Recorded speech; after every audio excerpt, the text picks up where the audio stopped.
नमस्कार फ्रेंड्स। आज के इस वीडियो में हम देखेंगे कि पोस्ट फ्रैक्चर जो स्टिफनेस है, स्पेशली एल्बो जॉइंट, उसको हम कैसे ठीक करते हैं। प्लास्टर निकलने के बाद में एल्बो के अराउंड जो मसल्स हो जाती हैं वो स्टिफ हो जाती है, एल्बो जॉइंट स्टिफ हो जाता है। उसको फ्री करने के लिए यह पहला स्टेप। इसमें आप स्टेबलाइज करके एल्बो को हल्का बेंड करेंगे, और जब बेंड करेंगे तब आपका हाथ सुपिनेशन में होगा, मतलब हथेली अंदर की तरफ होगी। 7-8 बार ऐसे हल्का हल्का बेंड करना है। इस वीडियो में आप देख सकते हैं। फिर हमें एक्सटेंड करना है, एल्बो को एक्सटेंड करना है, मतलब कि एल्बो को सीधा करना है। जब हम एक्सटेंड करते हैं तब हमें यह ध्यान रखना है कि आपका जो हाथ है, मतलब हथेली है, वह नीचे की तरफ रहे। इस वीडियो में आप बिल्कुल अच्छे से देख सकते हैं कि हथेली नीचे की तरफ है। सिमिलरली यह एक और पेशेंट के ऊपर मैं डिमॉन्स्ट्रेट करने जा रही हूँ। इनकी मूवमेंट्स पहले हम देख लेते हैं।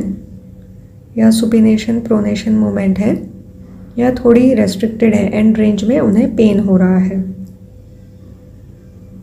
अब वैसे ही हम फ्लेक्शन देखेंगे। ये मिड प्रोन पोजीशन में मैं फ्लेक्शन देख रही हूँ एल्बो का, मतलब कि एल्बो बेंड कितना हो रहा है और एल्बो स्ट्रेट कितना हो रहा है, यह आप बड़े आसानी से देख सकते हैं। जो मूवमेंट्स फ्री नहीं हैं, हमें उस पर ज़्यादा ध्यान देने की ज़रूरत होती है। जैसे ही प्लास्टर से पेशेंट का हाथ रिमूव होता है तो बहुत सारी मूवमेंट्स रेस्ट्रिक्टेड रहती हैं। अब इन मूवमेंट्स को हमें अचीव करना है, तो मैं धीरे धीरे आपको एक्सरसाइजेस डिमॉन्स्ट्रेट कर रही हूँ कि आपको कैसे करना है। एल्बो को थोड़ा सा सपोर्ट दे करके हाथ अंदर की तरफ हमें लेके जाना है।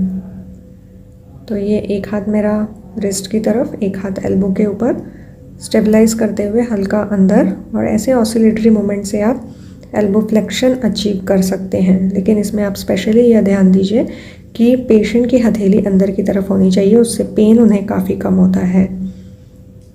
इस मूवमेंट को आराम आराम से आप जेंटल आपको ट्राई करना है।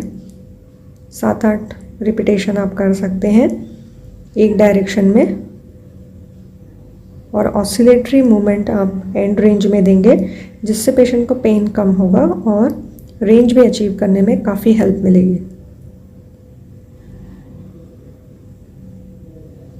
इनिशियल स्टेजेस में आपको एकदम ग्रेजुअल जाना है, और प्रेशर भी आपको नहीं देना है बहुत ज़्यादा। एकदम जेंटल मूवमेंट हम ट्राई करेंगे।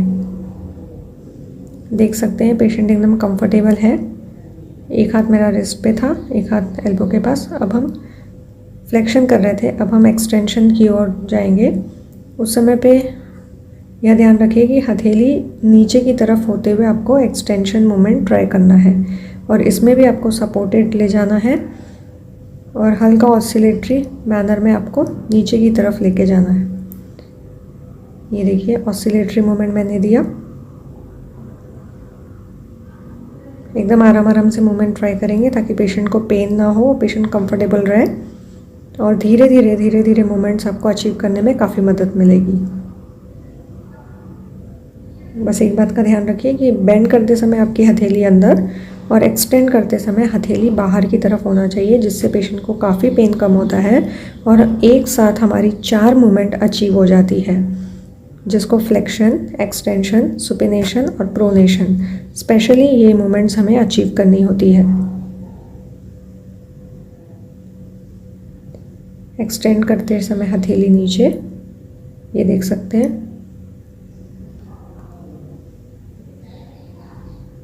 एक ही डायरेक्शन में आपको 10 बार मूवमेंट नहीं करनी है। आराम आराम से 5 बार 7 बार एक डायरेक्शन में करने के बाद में आप रिवर्स कर सकते हैं मूवमेंट्स को।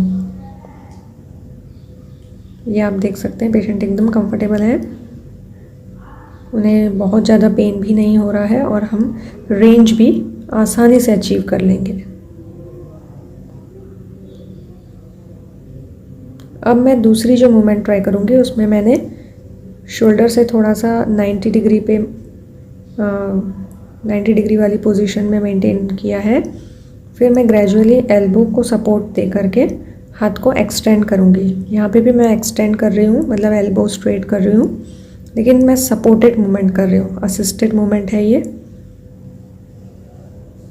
इससे अगेंस्ट ग्रेविटी मूवमेंट करने में कभी कभी पेशेंट को पेन हो सकता है, तो इसलिए हमें शुरू में सपोर्टेड ही जाना है।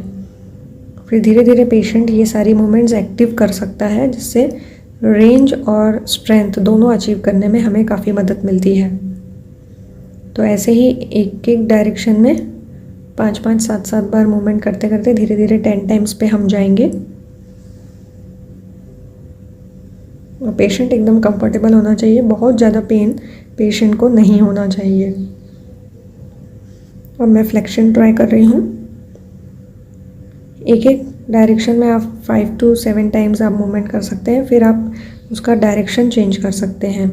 जैसे आप अगर फ्लेक्शन में 5 बार 7 बार करने के बाद में आप एक्सटेंशन में जाएंगे, और फिर उसके बाद में आप शोल्डर से 90 डिग्री पोजीशन मेंटेन करके एल्बो को स्ट्रेट करेंगे। एकदम ग्रेजुअल मूवमेंट करने में पेशेंट को पेन भी नहीं होता है, स्वेलिंग भी नहीं बढ़ती है, और धीरे धीरे हमें रेंज और बाकी जो पेन कम करने में काफ़ी मदद मिलती है। और पेशेंट का हम कॉन्फिडेंस मेंटेन रखते हैं, इससे कॉन्फिडेंस भी बढ़ता है, पेशेंट खुद भी एक्टिव मूवमेंट करने में उन्हें काफ़ी हेल्प मिलती है। तो आप देख रहे हैं कि बार बार मैं डायरेक्शन चेंज कर रही हूँ ताकि पेशेंट को एक ही डायरेक्शन में काफ़ी पेन ना हो। तो ऐसे ही आप ग्रेजुअल मूवमेंट्स ट्राई करके एल्बो के अराउंड जो स्टिफनेस होती है उसको काफ़ी हद तक कम कर सकते हैं। Thanks for watching. Please subscribe the channel expert health motion and press the bell icon for more updates. ऐसे ही हेल्थ रिलेटेड वीडियोस हम लाते रहेंगे, तो प्लीज़ चैनल को सब्सक्राइब करना ना भूलें।